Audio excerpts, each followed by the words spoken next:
ಜಮೀನು ವಿಚಾರವಾಗಿ ಗಲಾಟೆ ಮಾಡಿ ಬೆಳೆದಿದ್ದ ಬೆಳೆಯನ್ನ ಕಿಡಿಗೇಡಿಗಳು ಸಂಪೂರ್ಣವಾಗಿ ನಾಶ ಮಾಡಿರುವಂತಹ ಘಟನೆ ಮೈಸೂರು ತಾಲೂಕಿನ ಕೆ ಹೆಮ್ಮನಹಳ್ಳಿಯಲ್ಲಿ ನಡೆದಿದೆ. ಸಿಟಿಜನ್ ವೆಲ್ಫೇರ್ ಸೊಸೈಟಿ ಮೇಲೆ ಗಂಭೀರವಾಗಿ ಆರೋಪ ಮಾಡಲಾಗಿದೆ. ಮಂಜುಳಾ, ಸೌಮ್ಯ, ರಮ್ಯಾ ಎಂಬುವವರಿಗೆ ಸೇರಿದ ಜಮೀನಿನಲ್ಲಿ ಬೆಳೆದಿದ್ದ ಹುರುಳಿ ಬೆಳೆಯನ್ನ ನಾಶ ಮಾಡಲಾಗಿದೆ. ವೀರೇಶ್ ಅವರಿಂದ ಜಮೀನು ಖರೀದಿ ಮಾಡಿರುವುದಾಗಿ ಸೊಸೈಟಿ ಹೇಳಿದೆ. ಸೌಮ್ಯ ಹಾಗೂ ರಮ್ಯಾ ಅವರ ತಂದೆ ಕುಮಾರ್ ಹಾಗೂ ವೀರೇಶ್ ಅವರಿಗೆ ಅಗ್ರಿಮೆಂಟ್ ಈ GPA ಮಾಡಿಕೊಟ್ಟಿದ್ರು, ಆದರೆ ಮಾರಾಟ ಮಾಡಿರಲಿಲ್ಲ. ಈ ಪ್ರಕರಣ ಮೈಸೂರು ಸಿವಿಲ್ ಕೋರ್ಟ್ನಲ್ಲಿದೆ ಅಂತ ಸೊಸೈಟಿ ಹೇಳಿದೆ. ಘಟನೆ ಸಂಬಂಧ ಇಲವಾಲ ಪೊಲೀಸ್ ಠಾಣೆಯಲ್ಲಿ ಪ್ರಕರಣ ಕೂಡ ದಾಖಲಾಗಿದೆ.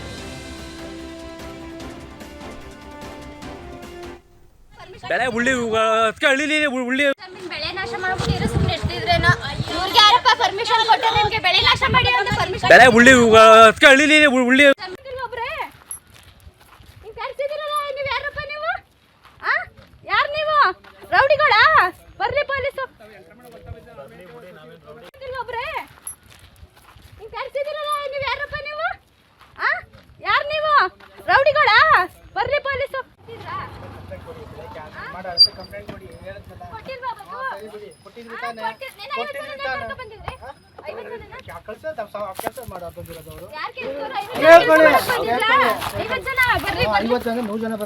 ನೂರು ಜನ ಬರ್ತಾರೆ. ರೌಡಿಸಮ್ ಮಾಡ್ತಾ ಇದ್ದೀರಾ?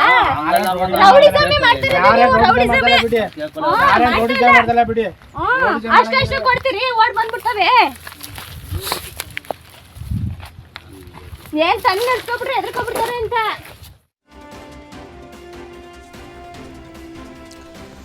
ಮಂಡ್ಯ ಜಿಲ್ಲೆಯ ನಾಗಮಂಗಲ ತಾಲೂಕಿನ ಬೊಮ್ಮನಹಳ್ಳಿಯಲ್ಲಿ ಅರಣ್ಯ ಇಲಾಖೆ ಇಟ್ಟಿದ್ದ ಬೋನಿಗೆ ಮತ್ತೊಂದು ಚಿರತೆ ಬಿದ್ದಿದೆ. ಇನ್ನು ಈ ಭಾಗದಲ್ಲಿ ಹಲವು ದಿನಗಳಿಂದ ಚಿರತೆಗಳ ಉಪಟಳ ಹೆಚ್ಚಾಗಿತ್ತು. ಗ್ರಾಮಸ್ಥರ ದೂರಿನ ಮೇರೆಗೆ ಅರಣ್ಯ ಇಲಾಖೆ ಬೋನು ಇಟ್ಟಿದ್ರು. ಇಂದು ಬೆಳಗ್ಗೆ ಬೋನ್ನಲ್ಲಿ 4 ವರ್ಷ ಪ್ರಾಯದ ಗಂಡು ಚಿರತೆ ಸೆರೆಯಾಗಿದ್ದು ಜನರು ಸದ್ಯ ನಿಟ್ಟುಸಿರು ಬಿಟ್ಟಿದ್ದಾರೆ. ಕಳೆದ ವಾರದಿಂದ ಒಟ್ಟು 6 ಚಿರತೆಗಳನ್ನು ಸೆರೆ ಹಿಡಿಯಲಾಗಿದೆ.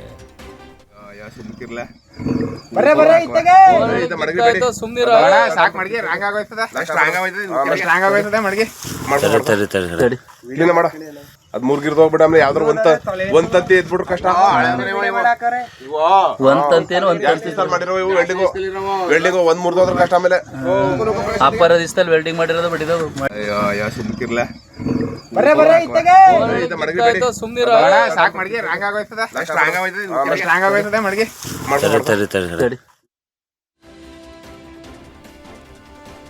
ಮಲಗಿದ್ದ ನಾಯಿಯನ್ನ ಎಬ್ಬಿಸಿ ಚಿರತೆಯೊಂದು ಅಟ್ಯಾಕ್ ಮಾಡಿರುವ ಘಟನೆ ಚಿಕ್ಕಮಗಳೂರು ಜಿಲ್ಲೆ ತರೀಕೆರೆಯ ಜಾತ್ರೆ ಮೈದಾನದಲ್ಲಿ ನಡೆದಿದೆ. ಅಡಿಕೆ ಒಣ ಹಾಕಿದ್ದ ಬಯಲಿನಲ್ಲಿ ಅಡಿಕೆ ಕಾಯಲು ಬಿಟ್ಟಿದ್ದ ನಾಯಿಯನ್ನ ಪಿನ್ ಡ್ರಾಪ್ ಸೈಲೆನ್ಸ್ನಲ್ಲಿ ಬಂದು ನಾಯಿಯನ್ನ ಭೇಟಿಯಾಡಿದೆ. ಅತ್ಯಂತ ಸೂಕ್ಷ್ಮವಾಗಿ ಬಂದು ಚಿರತೆ ನಾಯಿಯನ್ನ ಭೇಟಿಯಾಡಿರುವ ಚಿರತೆಯ ಚಲನವಲನ CCTVಯಲ್ಲಿ ಸೆರೆಯಾಗಿದೆ.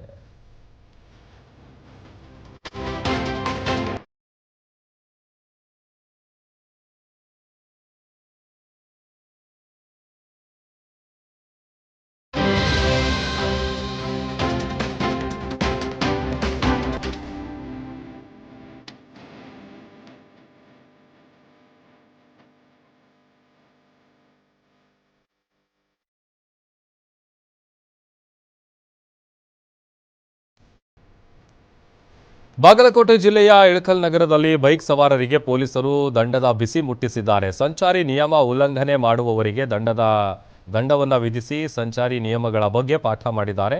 ಹೆಲ್ಮೆಟ್, ಲೈಸೆನ್ಸ್ ಹಾಗೂ RC ತ್ರಿಬಲ್ ರೈಡಿಂಗ್ ಮಾಡುವವರಿಗೆ ದಂಡ ವಿಧಿಸಿದರು. ಇನ್ನು ಸವಾರರಿಗೆ ಕಾನೂನು ಪಾಲನೆ ಕಡ್ಡಾಯ. ನಿಯಮ ಉಲ್ಲಂಘನೆ ಮಾಡಿದರೆ ದಂಡದ ಜೊತೆಗೆ ಕಾನೂನು ಕ್ರಮ ಆಗುತ್ತೆ. ಜೀವ ಸುರಕ್ಷತೆಗಾಗಿ ಹೆಲ್ಮೆಟ್ ಧರಿಸೋದು ಅಗತ್ಯ ಅಂತ ಸಾರ್ವಜನಿಕರಿಗೆ ತಿಳಿಸಿದರು. ಸೂಫ್ರಮ್ ಸೋ ಸಿನಿಮಾದ ನಟ ಶನಿಲ್ ಗೌತಮ್ ಪೈರಸಿ ಬಗ್ಗೆ ಪ್ರತಿಕ್ರಿಯಿಸಿದ್ದು, ಪೈರಸಿ ಭೂತದಿಂದ ಸಿನಿಮಾ ಇಂಡಸ್ಟ್ರಿಗೆ ದೊಡ್ಡ ಹೊಡೆತ ಬೀಳುತ್ತೆ. ಇದರಿಂದ ನಿರ್ಮಾಪಕರಿಗೆ ಬಹಳಷ್ಟು ನಷ್ಟ. ಅವರು ಬೆವರು ಸುರಿಸಿ ಸಿನಿಮಾ ಮಾಡಿರ್ತಾರೆ. ಹಾಗೆ ಹೊಸಬರು ಫ್ಯಾಷನ್ ಆಗಿ ಮಾಡಲು ಹೋದರೆ ನಷ್ಟ ಅನುಭವಿಸಬೇಕಾಗತ್ತೆ. ಹೀಗೆ ಮುಂದುವರೆದರೆ ಸಿನಿಮಾ ಇಂಡಸ್ಟ್ರಿ ಕುಸಿಯಲಿದೆ ಅಂತ ಚಿಕ್ಕಬಳ್ಳಾಪುರ ಜಿಲ್ಲೆಯ ಚಿಂತಾಮಣಿಯಲ್ಲಿ ಶನಿಲ್ ಹೇಳಿಕೆ ನೀಡಿದ್ದಾರೆ. ಪೈರಸಿ ಅನ್ನೋದು ಯಾವತ್ತೂ ನಮ್ಮ ಫಿಲ್ಮ್ ಫ್ರೆಟರ್ನಿಟಿಗೆ ಬಿಗ್ಗೆಸ್ಟ್ ಕರ್ಸ್ ಅದು. ಯಾಕಂತ ಹೇಳಿದ್ರೆ ಒಬ್ಬರು ಪ್ರೊಡ್ಯೂಸರ್ ಕಷ್ಟಪಟ್ಟು ಬೆವರು ಸುರಿಸಿ ದುಡಿದಿರೋ ಹಣನ ಒಂದು ಫಿಲ್ಮ್ಗೆ ಹಾಕ್ತಾರೆ.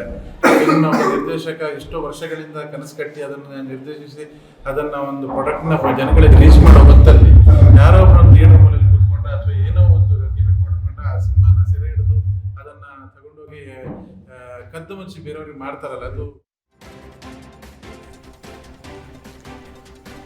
ವಯೋಸಹಜ ಕಾಯಿಲೆಯಿಂದ ಬಳಲ್ತಾ ಇದ್ದ ದಾಂಡೇಲಿಯ ಹಿರಿಯ ಪತ್ರಕರ್ತ ಹಾಗೂ ಸಮಾಜ ಸೇವಕ ಯುಎಸ್ ಪಾಟೀಲ್ ಹುಬ್ಬಳ್ಳಿಯ ಸುಚಿರಾಯು ಆಸ್ಪತ್ರೆಯಲ್ಲಿ ಚಿಕಿತ್ಸೆ ಫಲಿಸದೆ ವಿಧಿವಶರಾಗಿದ್ದಾರೆ. 75ನೇ ವಯಸ್ಸಿನಲ್ಲಿ ಕೊನೆಯುಸಿರೆಳೆದ ಯುಎಸ್ ಪಾಟೀಲ್ ಅವರ ನಿಧನ ದಾಂಡೇಲಿ ಪತ್ರಿಕೋದ್ಯಮ ಕ್ಷೇತ್ರಕ್ಕೆ ತುಂಬಲಾರದ ನಷ್ಟ. 35 ವರ್ಷಗಳ ಕಾಲ ಜನಸ್ನೇಹಿ ಪತ್ರಕರ್ತರಾಗಿ ಸೇವೆ, ಅದರ ಜೊತೆಗೆ ಲಯನ್ಸ್ ಕ್ಲಬ್, ಶಿಕ್ಷಣ ಕ್ಷೇತ್ರ, ಸಮಾಜ ಸೇವೆಯಲ್ಲಿ ಅಪಾರ ಕೊಡುಗೆಯನ್ನು ಸಲ್ಲಿಸಿದ್ದಾರೆ. ಯುಎಸ್ ಪಾಟೀಲ್ ನಿಧನಕ್ಕೆ ಹಲವು ಗಣ್ಯರು ಸಂತಾಪ ಸೂಚಿಸಿದ್ದಾರೆ. ದಾವಣಗೆರೆಯ ಗುರುಕುಲ ರೆಸಿಡೆನ್ಷಿಯಲ್ ಸ್ಕೂಲ್ ವತಿಯಿಂದ ಪೋಷಕರಿಗೆ ಹಾಗೂ ವಿದ್ಯಾರ್ಥಿಗಳಿಗೆ ಐಪಿಎಲ್ ಮಾದರಿಯಲ್ಲಿ ಕ್ರಿಕೆಟ್ ಆಯೋಜನೆ ಮಾಡಲಾಗಿತ್ತು. ಗುರುಕುಲ ರೆಸಿಡೆನ್ಷಿಯಲ್ ಸ್ಕೂಲ್ನ ಮುಖ್ಯಸ್ಥರಾದ ಅಬ್ದುಲ್ ಅವರ ನೇತೃತ್ವದಲ್ಲಿ ಕ್ರಿಕೆಟ್ ಆಯೋಜನೆ ಮಾಡಲಾಗಿತ್ತು. ಡಿಸೆಂಬರ್ ಅಂತ್ಯದಲ್ಲಿ ಶಾಲೆಯ ಎಲ್ಲಾ ಪಠ್ಯೇತರ ಚಟುವಟಿಕೆ ಮುಗಿದಿದ್ದು, ಮಕ್ಕಳು ಹಾಗೂ ಪೋಷಕರಿಗೆ ಹೊಸ ಹುರುಪು ತುಂಬುವ ಉದ್ದೇಶದಿಂದ ಈ ಕ್ರಿಕೆಟ್ ಆಯೋಜನೆ ಮಾಡಲಾಗಿದೆ. ಐಪಿಎಲ್ ಮಾದರಿಯಲ್ಲಿ ಬಿಟ್ ಕರೆದಿದ್ದು, ಇಲ್ಲಿಯೂ ಆರ್ಸಿಬಿ, ಸಿಎಸ್ಕೆ, ಆರ್ಆರ್, ರಾಜಸ್ಥಾನ್ ರಾಯಲ್ಸ್ನಂತೆ 6 ತಂಡಗಳನ್ನು ರಚನೆ ಮಾಡಿ 5 ಓವರ್ನ ಕ್ರಿಕೆಟ್ ಅನ್ನು ಆಯೋಜನೆ ಮಾಡಿದರು.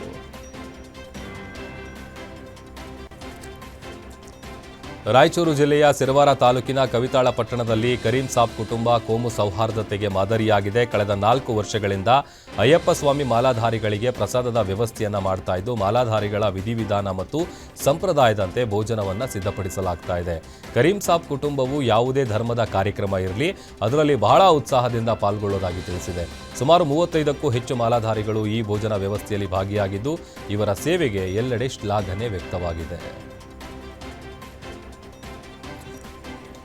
ಭಾರತದವರು, ಅದರಲ್ಲೂ ಹುಬ್ಬಳ್ಳಿಯಲ್ಲಿ ಹುಟ್ಟಿ ಬೆಳೆದವರು ಕೂಡ ಯಾವುದಕ್ಕೂ ಕಡಿಮೆ ಇಲ್ಲ ಎಂಬುದರ ಬಗ್ಗೆ ಜಗತ್ತಿಗೆ ತೋರಿಸ್ತಾ ಇದ್ದಾರೆ. ಪ್ರತಿಯೊಂದು ಕ್ಷೇತ್ರದಲ್ಲಿ ತಮ್ಮದೇ ಛಾಪು ಮೂಡಿಸ್ತಾ ಇದ್ದಾರೆ. ಡಿಸೆಂಬರ್ 7ರಿಂದ 14ರವರೆಗೆ ದುಬೈನಲ್ಲಿ ಏಷ್ಯನ್ ಯೂತ್ ಪ್ಯಾರಾ ಗೇಮ್ಸ್ ನಡೆದಿದ್ವು.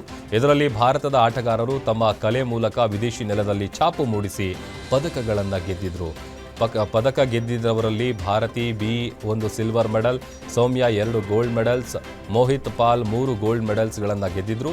ಇವರನ್ನು ಬೆಂಗಳೂರಿನಲ್ಲಿ ಇಂದು ತೆರೆದ ವಾಹನದಲ್ಲಿ ಬಹಳ ಅದ್ಧೂರಿಯಾಗಿ ಸ್ವಾಗತ ಮಾಡಲಾಗಿದೆ. ಇಂಡಿಯಾ ಅಥ್ಲೆಟಿಕ್ ಅಕಾಡೆಮಿಯಿಂದ ಆಯೋಜನೆ ಮಾಡಿದ ಕಾರ್ಯಕ್ರಮ ಇದಾಗಿದ್ದು, ಈ ಅಕಾಡೆಮಿಯ ಸುಮಾರು ವರ್ಷಗಳಿಂದ ಕ್ರೀಡೆಯಲ್ಲಿ ಆಸಕ್ತಿ ಹೊಂದಿದವರನ್ನ ತರಬೇತಿ ನೀಡುತ್ತಾ ಬರ್ತಾ ಇದೆ.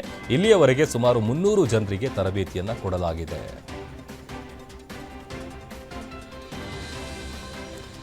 ಉತ್ತರ ಕರ್ನಾಟಕದ ಹೆಬ್ಬಾಗಿಲು ಮರಿಕಲ್ಯಾಣ ಅಂತಲೇ ಪ್ರಸಿದ್ಧವಾದ ಹಾವೇರಿಯಲ್ಲಿ ಹುಕ್ಕೇರಿ ಮಠ ಜಾತ್ರೆಯ ವಿಭಿನ್ನವಾಗಿ ಆಚರಣೆ ಮಾಡಲಾಗ್ತಾ ಇದೆ. ಕಳೆದ 3 ದಿನಗಳಿಂದ ಒಂದಲ್ಲ ಒಂದು ರೀತಿಯಲ್ಲಿ ಜಾತ್ರಾ ಮಹೋತ್ಸವ ಬಹಳ ವಿಶೇಷವಾಗಿ ನಡೀತಾ ಇದೆ. ಈ ಪೈಕಿ 6,000 ಮಹಿಳೆಯರು ಕೇಸರಿ, ಹಸಿರು ಮತ್ತು ಬಿಳಿಯ ಸೀರೆಯನ್ನು ಧರಿಸಿ ರಾಷ್ಟ್ರ ಧ್ವಜದ ಮಾದರಿಯ ಶಿವಬಸವ ಬುತ್ತಿ ಮೆರವಣಿಗೆಯನ್ನು ಮಾಡಿದ್ದಾರೆ. ಹಾವೇರಿ ಹುಕ್ಕೇರಿ ಮಠದಿಂದ ಶೇಂಗಾ ಹೋಳಿಗೆಯೊಂದಿಗೆ ಶಿವಬಸವ ಬುತ್ತಿ ಹೊತ್ತು ತರಲಾಯಿತು. ಇದರ ಜೊತೆಗೆ ಏಕಕಾಲದಲ್ಲಿ 51,000 ಭಕ್ತರು ವಚನ ಗಾಯ ಮಾಡುವ ಮೂಲಕ ಗಿನ್ನಿಸ್ ದಾಖಲೆ ಮಾಡಿದ್ದಾರೆ.